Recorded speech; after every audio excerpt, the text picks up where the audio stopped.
নমস্কার। আজকে বলবো ধনু রাশি নিয়ে। ধনু রাশি এই বছরের শেষ মাস অর্থাৎ ডিসেম্বর মাসটা কেমন যাবে। প্রথমে বলি ধনু রাশি শরীর স্বাস্থ্য নিয়ে। শরীর স্বাস্থ্য নিয়ে প্রথমে বলি আপনার মানসিক একটা অস্থিরতা বাড়বে এবং আপনার শরীরটা মাঝে মাঝে ডিস্টার্ব হতে, বিশেষ করে কোনো ব্যথা বেদনা ভুগতে পারেন। কিন্তু এই মাসে যেহেতু বছরের শেষ মাস, আপনার সামাজিক পরিস্থিতি বা সামাজিক সিচুয়েশন অনেকটা ভালো হবে, আনন্দে থাকবে, গুরুজনের আশীর্বাদ পাবেন, কোনো গেস্টের সাথে আপনার মিট হবে এবং তাদের বাড়ি আপনি যাবেন, সেও আপনার বাড়ি আসবে। আপনার কোনো বিবাহ বা কোনো শুভ অনুষ্ঠান আপনি যেতে পারেন, সেখানে মিট করবেন এবং তাদের সাথে আপনার দেখাও হবে। আপনার মধ্যে একটা চেঞ্জ আসবে, অর্থাৎ আপনার মধ্যে একটা পরিবর্তন আসবে। আর্থিক জায়গাটা বলি, যেহেতু শনি থার্ড হাউসে বসে আছে, আপনার যথেষ্ট বেটার সিচুয়েশন আসছে।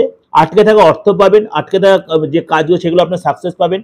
বারবার আপনার নক করতে হবে, মানে যেখানে অর্থ পান বারবার নক করে সে অর্থ পাবেন, হয়তো একবার পাবেন না, কিন্তু বারবার নক করে কিছু অর্থ আপনি রিকভারি করতে হবেন। খরচ যেমনি বাড়বে, ইনকামও হবে। রিনোভেশন বা কোনো কিছু রিপেয়ার পিছনে খরচ হবে, গাড়ি রিপেয়ার বা ইলেকট্রিক ডিভাইস বা আপনার বাড়িতে করে রিপেয়ার পিছনে আপনার খরচ বাড়তে পারে। ফ্যামিলি লাইফটা বলি, ফ্যামিলির সাথে কোথাও তীর্থযাত্রা গুরু আশ্রমে যেতে পারেন এবং 21 তারিখের পর থেকে 31 তারিখ পর্যন্ত খুব সাবধানে থাকবেন। সেই সঙ্গে চুরি বা লস ও ঘুরতে গেলে কিছু হারিয়ে যাওয়া বা কোনো কিছু ডিস্ট্রয় হওয়া, এগুলো কিন্তু হতে পারে 21 তারিখের পর থেকে 31 তারিখ পর্যন্ত। সন্তানের জায়গাটা বলি, বিদ্যার জায়গাটা নর্মাল, বিদ্যার জায়গাটা নর্মাল দেখা যাচ্ছে। আপনার সন্তানের ক্ষেত্রে সন্তানের কোনো গাড়ি যদি থেকে থাকে, তার গাড়িতে কোনো চোট আঘাত হতে পারে এবং কোনো কিছু অ্যাক্সিডেন্ট হতে পারে সন্তানের, সেই জায়গাটা একটু সতর্ক থাকতে বলবেন। সন্তানের কেরিয়ারটা মোটামুটি ঠিকই থাকে, কিন্তু রক্তপাত হতে পারে, কীট দংশন হতে পারে। আপনি চাকরি করে থাকেন, অফিস আপনার ইচ্ছা পূরণ করবে, এতদিন মনে অনেক দিনের পুরনো ইচ্ছা ছিল, সেই ইচ্ছা পূরণ হয়ে যাবে। আপনার নতুন কোনো প্রজেক্ট, নতুন মনের মতো ট্রান্সফার, নতুন পদ প্রমোশন করবে এবং আপনার কথা মতো বস আপনার কথা মতো আপনার ইচ্ছা পূরণ করে দেবে। ব্যবসা জায়গাটা বলি, আপনার সেল বাড়বে, নতুন কোনো প্রজেক্ট মিলবে, সরকারি খরচ যেগুলো ইনকাম জানে সরকারি খরচও কিন্তু বেড়ে যাবে। জিএসটি ট্যাক্স এগুলো কিন্তু আপনার এই বছর অনেকটাই পে করতে হতে পারে।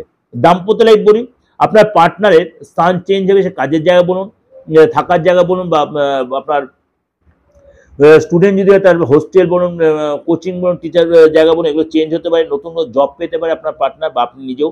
নদী পাহাড়ে একসাথে ঘুরতে যেতে পারে। পার্টনার কিছু দামি জিনিস আপনি কিনে দিতে পারেন।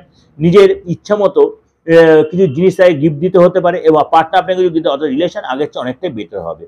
এইগুলো ওভারঅল ডিসকাশন আপনার কাছে বললাম। ভালো অবশ্যই লাগবে, ভালো লাগলে অবশ্যই লাইক করবেন, সাবস্ক্রাইব করবেন, নোটিফিকেশনটা অন করবেন, যতবার লোকের কাছে শেয়ার করবেন। এরপরে 2025 সালে বার্ষিক রাশিফল দিচ্ছি, আমি প্রত্যেক মাসের রাশিফল দেবো। 2025-এর বার্ষিক রাশি অলরেডি আমি দেওয়া শুরু করে দিয়েছি, 2025-এর বার্ষিক অলরেডি দেওয়া শুরু করে দিয়েছি, আপনি ফলো করুন, প্রত্যেকেই পাবেন। প্রত্যেক 12 রাশি দেবো এবং দৈনিক রাশিফল, মাসিক রাশি, সাপ্তাহিক রাশি প্রত্যেকেই দেওয়া হয়েছে আমার চ্যানেল, ডিরেকশন চ্যানেল সার্চ করে যারা নতুন ভিউয়ার্স তারা অবশ্যই দেখতে পাবেন। আর ভালো লাগলে অবশ্যই লাইক করে সাবস্ক্রাইব করে নোটিফিকেশনটা অন করে যতবার লোকের শেয়ার করবে। একটাই রিকোয়েস্ট, যত পারবেন লোকের শেয়ার করে, কারণ আমার প্রথমে আমি চাই আমি সবার কাছে পৌঁছে যাক।